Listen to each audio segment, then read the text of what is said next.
வாழ்க வளத்துடன். அனைவருக்கும் அன்பு வணக்கங்கள். எல்லாம் வல்ல இறைவனின் திருவடிகளை என்னுடைய மனம் மொழி மெய்களால் போற்றி பணிகின்றேன்.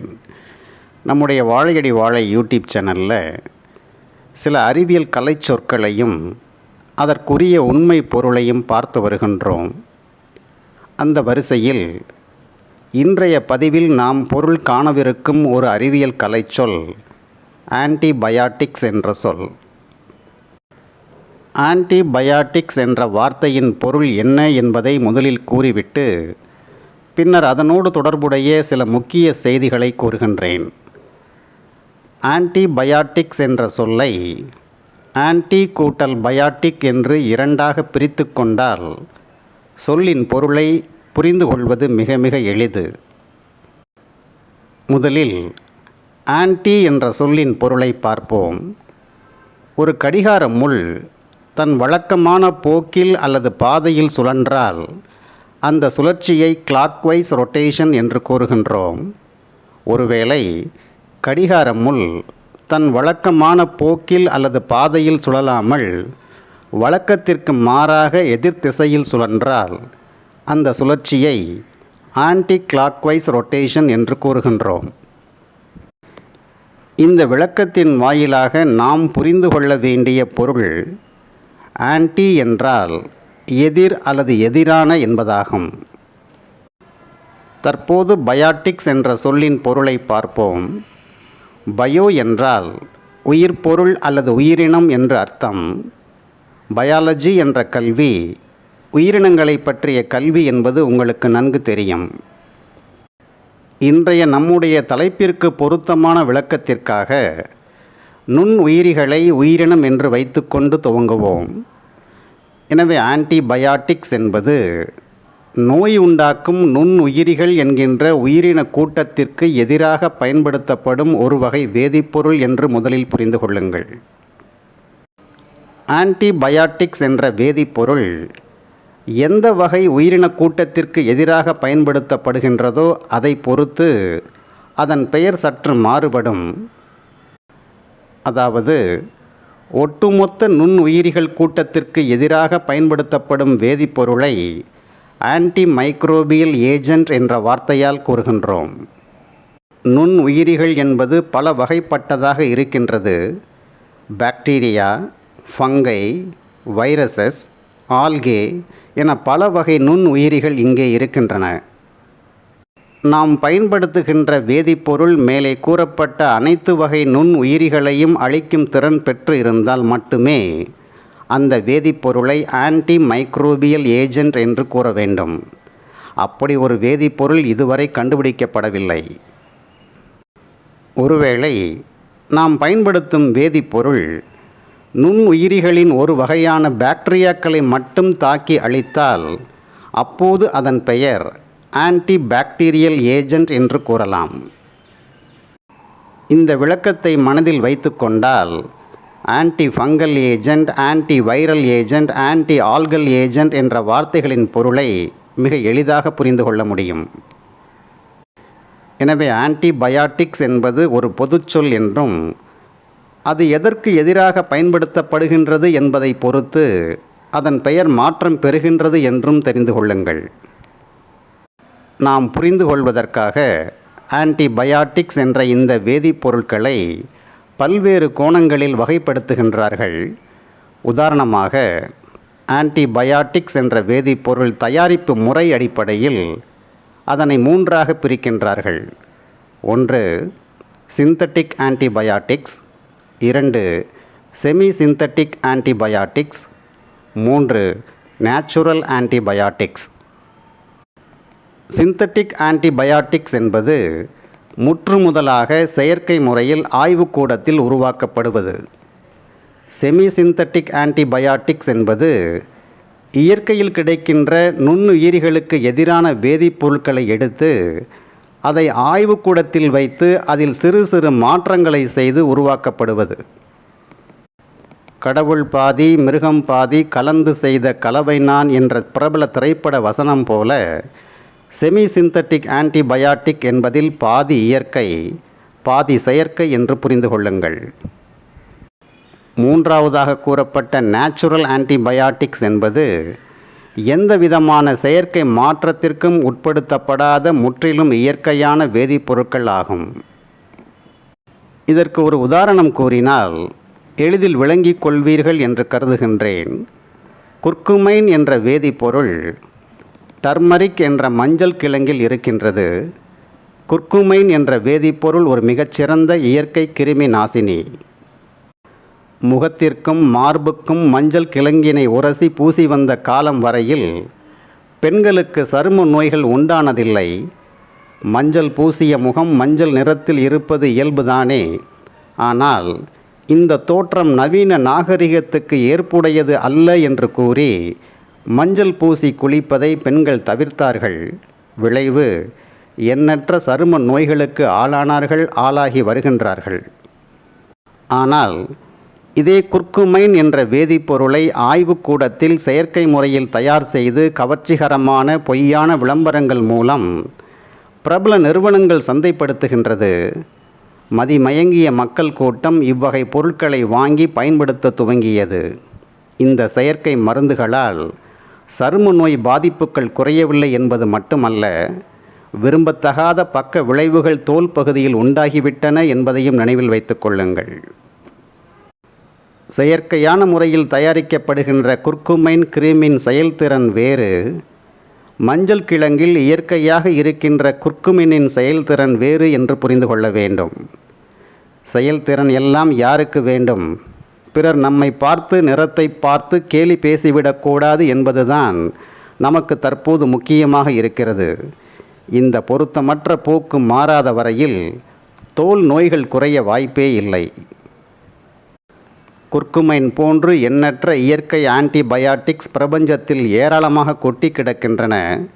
அறிவாளிகள் என்று கூறிக்கொள்ளும் நமக்குத்தான் அவைகளை இனம் கண்டறிந்து பயன்படுத்த தெரிவதில்லை. ஆன்டிபயாட்டிக்ஸ் என்ற வேதிப்பொருட்கள் எந்த வகையில் நுண்ணுயிரிகளுக்கு எதிராக செயல்படுகின்றது என்ற அடிப்படையில் இவைகளை 2 பெரும் பிரிவுகளாக பிரிக்கின்றார்கள். ஒன்று சைடல் ஆன்டிபயாட்டிக்ஸ், 2 ஸ்டாட்டிக் ஆன்டிபயாட்டிக்ஸ். சைடல் ஆன்டிபயாட்டிக்ஸ் என்றால் இந்த வேதிப்பொருட்கள் நுண்ணுயிரிகளை தாக்கி கொன்று அழித்துவிடும். ஸ்டாட்டிக் ஆன்டிபயாட்டிக்ஸ் என்றால் இந்த வகை வேதிப்பொருட்கள் நுண்ணுயிரிகளை அழிக்காது, ஆனால் அதன் இனப்பெருக்கத்தை மட்டும் கட்டுப்படுத்தும். ஆன்டிபயாட்டிக்ஸ் என்ற வேதிப்பொருட்களின் திறன் அல்லது ஆற்றல் அடிப்படையில் மேலும் 2 பிரிவாக பிரித்து கூறுகின்றார்கள். ஒன்று narrow spectrum antibiotics, 2 broad spectrum antibiotics. Narrow spectrum antibiotics என்றால் இந்த வகை ஆன்டிபயாட்டிக்ஸ் ஒரு குறிப்பிட்ட வகை நுண்ணுயிரியை மட்டுமே தாக்கி அழிக்கும் திறன் உடையது. பிராட் ஸ்பெக்ட்ரம் ஆன்டிபயாட்டிக்ஸ் என்ற வேதிப்பொருட்கள் பல தரப்பட்ட பல வகைப்பட்ட நுண்ணுயிரிகளை தாக்கி அழிக்கும் திறன் உடையது. புராணக் கதைகளில் வரும் போரில் ஒருவர் விடுகின்ற ஒற்றை அம்பு நூற்றுக்கணக்கான அம்புகளாக மாறி பல எதிரிகளை அழிப்பது போல பிராட் ஸ்பெக்ட்ரம் ஆன்டிபயாட்டிக்ஸ் என்ற வேதிப்பொருள் ஒன்றுக்கும் மேற்பட்ட வெவ்வேறு நுண்ணுயிரிகளை அழிக்கும் ஆற்றல் உடையது என்று புரிந்து கொள்ளுங்கள். ஆன்டிபயாட்டிக்ஸ் என்பது மக்களுக்கும் மருத்துவ சமூகத்திற்கும் கிடைத்திருக்கும் ஒரு மிகப்பெரிய வரம்தான். நான் அதை மறுக்கவில்லை. ஆனால் நமக்கு கிடைத்திருப்பது வரம்தான். வரத்திற்கு என்று எல்லை உண்டு என்பதை உணராமல் வரம் பெற்ற அரக்கர்கள் போல எல்லை மீறி ஆட்டம் போடக்கூடாது என்று கூறுகின்றேன். வாழ்க்கையின் முன்னேற்றத்திற்கு அறிவியல் கண்டுபிடிப்புகள் அவசியம்தான். ஆனால் அதுதான் சிறப்பானது என்ற அகந்தையில் வாழக்கூடாது என்பதை நினைவில் வைத்திருப்பது மிக மிக முக்கியம். ஆனால் நான் பார்த்த வரையில் நாளுக்கு நாள் நவீன அறிவியலிடம் ஆணவம் மிகுந்து கொண்டே செல்கின்றது. அனைத்து உடல் பிரச்சனைகளுக்கும் நுண்ணுயிர் தொற்றுக்களுக்கும் அறிவியலால் தீர்வை தர இயலும் என்று அது பலமாக நம்புகிறது. இது ஒரு தவறான அணுகுமுறை என்பதை சமீபத்தில் ஏற்பட்ட கொரோனா தொற்று நமக்கு பாடம் புகட்டி இருக்கின்றது. ஆனாலும் அறிவியலின் ஆணவம் தணிந்தபாடில்லை. புதிதாக மிக சக்தி வாய்ந்த ஆன்டிபயாட்டிக்ஸ் வேதிப்பொருட்களை அறிவியல் உலகம் தொடர்ந்து அறிமுகப்படுத்தி கொண்டே இருக்கின்றது. மனிதர்களின் இந்த அகந்தை போக்கை உற்று நோக்கிய நுண்ணுயிரிகள் தங்களை சூழலில் தக்க வைத்துக் கொள்வதற்காக ஆன்டிபயாட்டிக்ஸ் என்ற வேதிப்பொருளை எதிர்த்து நிற்கும் திறனையும் வளர்த்து கொண்டே செல்கிறது. இந்த விடயத்தில் நவீன மருத்துவத்திற்கும் நுண்ணுயிரிகளுக்கும் இடையே நீயா நானா என்ற போட்டி நடந்து வருகின்றது. இதில் வெற்றி அடையப் போவது யார்? என்னை பொறுத்தவரையில் இயற்கையின் வலிமை மற்றும் ஆற்றல் முன்பாக நவீன அறிவியல் அறிவு என்பது ஒரு சிறு குழந்தை என்று கூறுகின்றேன். ஆய்வுக்கூடத்தில் செயற்கையாக ஒரு ஆன்டிபயாட்டிக்ஸை உருவாக்கி அதை பயன்பாட்டிற்கு கொண்டு வர வேண்டுமென்றால் அதற்கு பல வருடங்கள் ஆகின்றது. அது மட்டுமல்ல, மிகுதியான பொருளாதாரமும் செலவாகின்றது. இவ்வளவு கடினப்பட்டு உருவாக்கப்பட்ட ஆன்டிபயாட்டிக்ஸ் என்ற வேதிப்பொருளுக்கு எதிராக நிலைத்து நிற்கும் குணத்தை நுண் உயிரிகள் மிக மிக எளிதாக மிக விரைவாக உருவாக்கி விடுகின்றது. நம்முடைய அறிவியல் அறிவு என்பது நுண் உயிரிகளின் பகுத்தறிவுக்கு முன்னே கால் தூசுக்குச் சமம் என்று முதலில் உணருங்கள். நவீன அறிவியல் கண்டுபிடிப்புகளால் அனைத்தையும் சாதித்து விடலாம், அனைத்தையும் வென்றுவிடலாம் என்ற அகந்தை உணர்வு உடனடியாக தணிக்கப்பட வேண்டும். இயற்கையின் வலிமை மற்றும் ஆற்றலுக்கு முன்னே நம் அறிவியல் அறிவு என்பது ஒரு மனநிலை பாதிக்கப்பட்ட பச்சை குழந்தை என்பதை உணர்ந்து இயற்கையுடன் இயைந்து வாழ்ந்தால் இன்பமாக வாழலாம். இன்றைய நவீன மருத்துவத்துறைக்கு பெரும் சவாலாக இருப்பது நுண் உயிரிகளால் ஏற்படும் தொற்று நோய்கள். ஏன் இது மிக பெரும் சவாலாக இருக்கின்றது? கடுகு செருத்தாலும் காரம் குறையாது என்பார்களே, அதுபோல தோற்றத்தில் மிக நுண்ணியதாக இருந்தாலும் நுண் உயிரிகளின் திறன் மற்றும் ஆற்றல் மிக அபாரமானது மட்டுமல்ல, அபாயகரமானதும் கூட. அதாவது, ஒரு நுண் உயிரிக்கு எதிராக நீங்கள் ஏதேனும் ஒரு வேதிப்பொருளை பயன்படுத்தினால் அந்த நுண்ணுயிரி அந்த வேதிப்பொருளையே எதிர்த்து நிற்கும் ஆற்றலை மிக எளிதாகவும் மிக விரைவாகவும் பெற்றுவிடுகின்றது. இதைத்தான் மருத்துவ உலகம் ஆன்டிபயாட்டிக் ரெசிஸ்டன்ஸ் என்ற வார்த்தையால் கூறுகிறது. இவ்வாறான கவர்ச்சிகரமான பெயர்களை மட்டுமே நம்மால் வைக்க இயலுகிறது. நுண் உயிரிகளின் குணம் மாற்றத்தை தடுத்து நிறுத்த இயலவில்லை என்ற உண்மையை ஏற்றுக்கொள்ள வேண்டும். இந்த இடத்தில் வள்ளுவரின் திருக்குறள் ஒன்று என் நினைவுக்கு வருகின்றது. பீலிபை சாகாடும் அச்சிறும் அப்பண்டம் சால மிகுத்து பெயின் என்பது அந்த குறள். இந்த குறள் ஒரு அரசனுக்கு கூறப்பட்ட அறிவுரையாக இருந்தாலும் நம் தலைப்பிற்கு இது மிகவும் பொருந்துகிறது என்பதால் இங்கே கூறியிருக்கின்றேன். குறளின் பொருள் என்னவென்றால், எடை குறைவான மயில் இறகுதானே என்று கருதி அளவுக்கு அதிகமான மயிலிறகு பாரத்தை ஒரு வண்டியில் ஏற்றினால் பாரம் தாங்காமல் வண்டியின் அச்சு முறிந்து போகும்.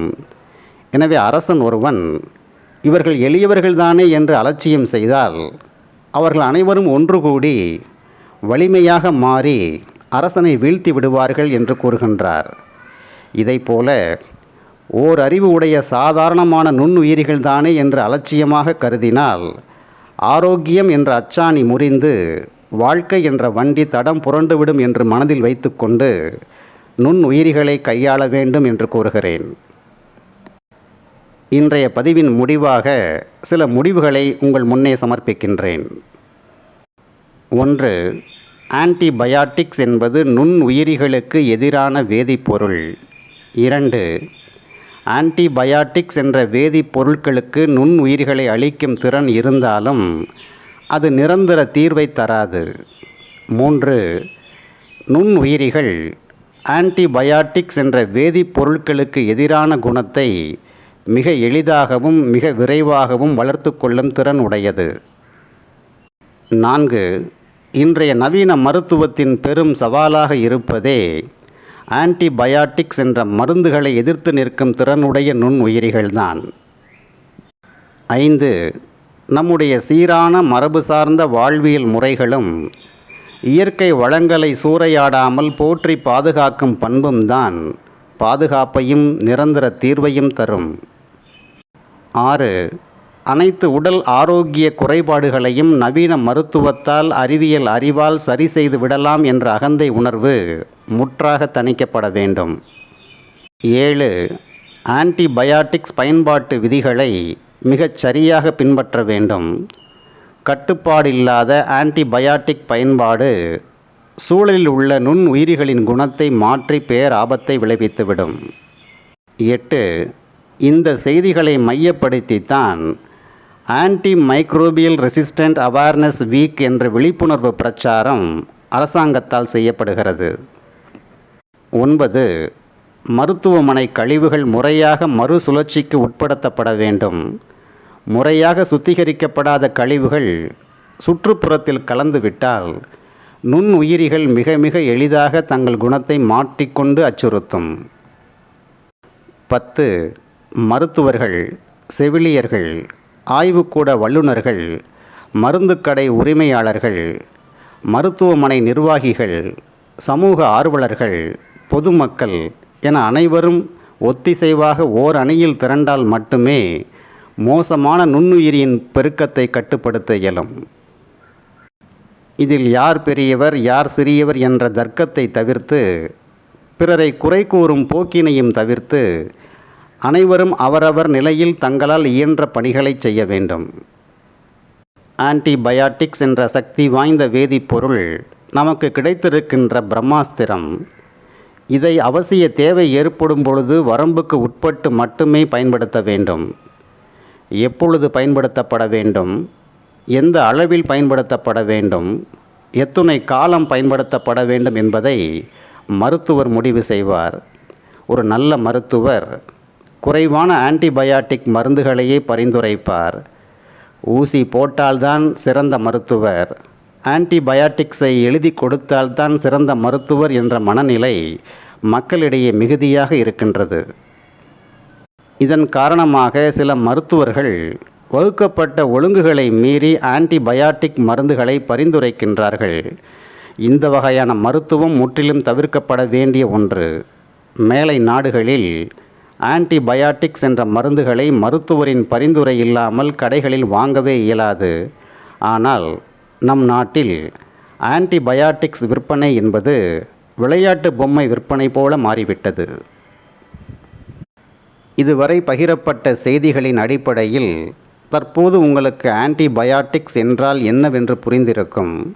அதை எந்த வகையில் பயன்படுத்தப்பட வேண்டும் என்பதும் புரிந்திருக்கும் என்று கருதுகிறேன்.